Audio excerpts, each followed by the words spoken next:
Bismillahirrahmanirrahim. Assalamualaikum warahmatullahi wabarakatuh. Saya Agung Pratama Syaus, kelompok 5, dan saya akan menjadi moderator pada pembahasan video tentang materi yang akan kami bawakan, yaitu bab 6 ilmu komunikasi organisasi. Nah, ini adalah kelompok 5. Ada saya, ada Fitra Aisyah Tangahu, ada Sri Mailan Mantali, ada Nur Anissa Lumbato, dan ini adalah tabel konten. Di tabel konten ada dimensi dalam iklim komunikasi, ada sifat iklim komunikasi, ada faktor-faktor yang mempengaruhi komunikasi.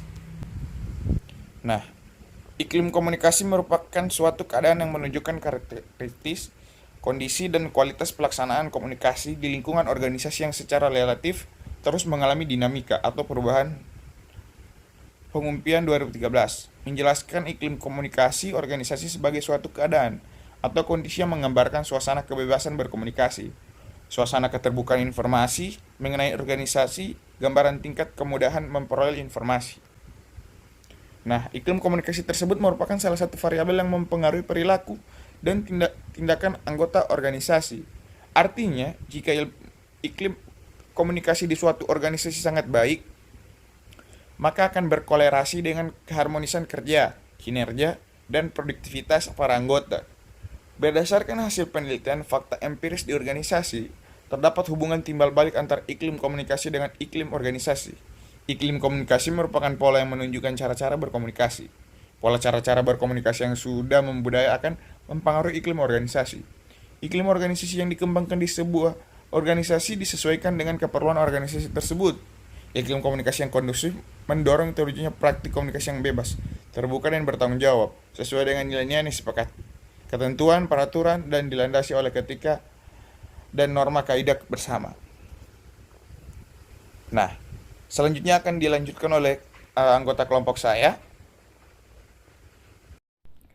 Saya akan melanjutkan presentasi dari rekan saya, yaitu membahas dimensi dalam iklim komunikasi.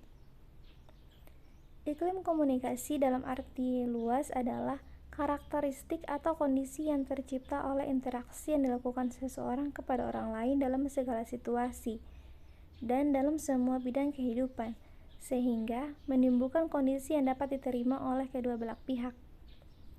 Iklim komunikasi dapat dikembangkan dan dipelihara di berbagai event. Adapun iklim dalam arti sempit adalah karakteristik atau kondisi cara berkomunikasi antara anggota organisasi dalam situasi kerja dan dalam situasi karyawan dengan tujuan untuk menciptakan iklim yang kondusif, yang diwarnai adanya kegairahan dan kegiatan bekerja dengan semangat kerja sama yang produktif. Beberapa dimensi yang mempengaruhi karakteristik atau kondisi iklim komunikasi adalah sebagai berikut. Yang pertama, toleransi. Toleransi menghendaki adanya kemauan dari masing-masing pihak untuk menghargai dan menghormati perasaan pihak lain. Toleransi menjadi dimensi yang mempengaruhi iklim komunikasi. Hal ini disebabkan oleh dikembangkannya sikap toleran atau tenggang rasa. Maka, seandainya timbul perbedaan kepentingan kedua belah pihak dapat saling menghargai, sehingga perbedaan kepentingan ini tidak berkembang sebagai kendala komunikasi. Yang kedua yaitu partisipasi. Artinya, kesempatan yang berimbang untuk berpartisipasi dalam berbagai kegiatan organisasi. Peluang berpartisipasi yang berimbang dan rasa memperoleh keadilan dari interaksi akan menentukan karakteristik iklim komunikasi. Yang ketiga yaitu sikap menghargai orang lain. Menghendaki adanya pemahaman bahwa setiap orang itu memiliki martabat. Sikap yang baik untuk mendukung terjaganya karakter iklim komunikasi yang kondusif adalah sikap menghargai martabat orang lain. Yang keempat yaitu sikap mendukung atau sportif, berarti memberikan persetujuan terhadap orang lain, sedangkan sikap bertahan berawal dari adanya perbedaan pendapat. Apabila dua orang saling bertahan, apalagi salah satu pihak terang-terangan menyerang pertahanan pihak lain, maka ada kemungkinan karakteristik iklim komunikasi menurun kualitasnya. Yang kelima yaitu sikap terbuka. Sikap terbuka adalah kesediaan untuk membuka diri, mengatakan tentang keadaan dirinya secara terbuka dan apa adanya. Keterbukaan dalam komunikasi akan menghilangkan kesalahpahaman dan kecurangan. Yang keenam yaitu kepercayaan. Kepercayaan adalah perasaan bahwa tidak ada bahaya dari orang lain dalam suatu hubungan. Kepercayaan berkaitan dengan keteramalan atau prediksi. Artinya, ketika kita dapat mendambakan bahwa seseorang tidak akan mengkhianati dan dapat bekerja sama dengan baik, maka kepercayaan kita pada orang tersebut lebih besar. Yang ketujuh yaitu keakraban. Keakraban merupakan pemenuhan kebutuhan akan kasih sayang, kedekatan, dan kehangatan. Iklim komunikasi akan terpelihara apabila kedua belah pihak sepakat tentang tingkat keakraban yang diperlukan. Yang delapan yaitu kesejajaran atau posisi yang sama bagi kedua belah pihak. Keadaan yang menunjukkan kesejajaran ini terlihat pada makna dua pepatah: duduk sama rendah, berdiri sama tinggi, berat sama dipikul, ringan sama dijinjing. Tidak ada satu pihak yang lebih mendominasi terhadap pihak lain. Kesejajaran adalah perekat terpelihara iklim komunikasi yang harmonis, karena dalam kesejajaran itu akan dijunjung tinggi nilai keadilan. Yang kesembilan yaitu respons, yaitu ketepatan dalam memberikan tanggapan. Hukum alam mengatakan kalau ada aksi maka akan ada reaksi. Dan yang terakhir yaitu suasana emosional. Suasana emosional adalah keserasian suasana emosional ketika komunikasi sedang berlangsung, ditujukan dengan ekspresi yang relevan. Misalnya, ketika seseorang mengucapkan selamat atas keberhasilan sahabatnya secara verbal, maka juga harus didukung oleh ekspresi nonverbal yang sesuai, seperti senyum bahagia.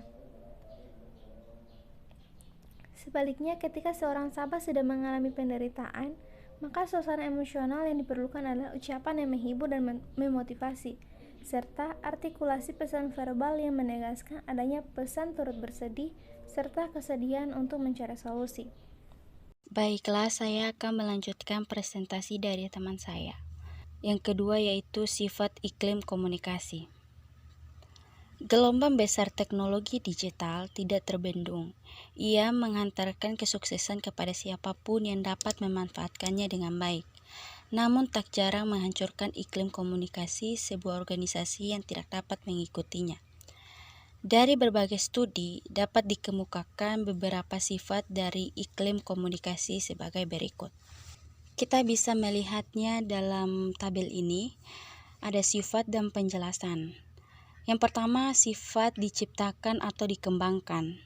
Nah, penjelasannya, iklim komunikasi diciptakan dan dikembangkan secara terencana berupa kondisi dan keadaan pelaksana komunikasi di lingkungan organisasi yang secara relatif terus mengalami dinamika atau perubahan. Nah, yang kedua, sifat dipengaruhi oleh struktur organisasi. Penjelasannya yaitu setiap organisasi mempunyai struktur tertentu yang menjelaskan hubungan antara berbagai divisi atau jabatan dalam organisasi itu. Nah, yang ketiga ada sifat bertahan dalam jangka waktu yang lama.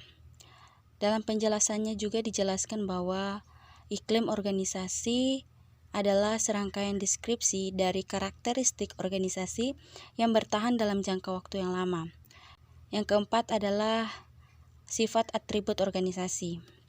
Penjelasannya, iklim komunikasi dapat menjadi atribut yang menunjukkan ciri atau karakter sebuah organisasi. Dan yang kelima yaitu sifat dapat diukur kesesuaiannya dengan tujuan organisasi. Dalam penjelasannya, iklim organisasi sebagai suatu kondisi atau karakter yang dapat diukur pada lingkungan kerja baik secara langsung maupun tidak langsung, berpengaruh pada karyawan dan pekerjaannya.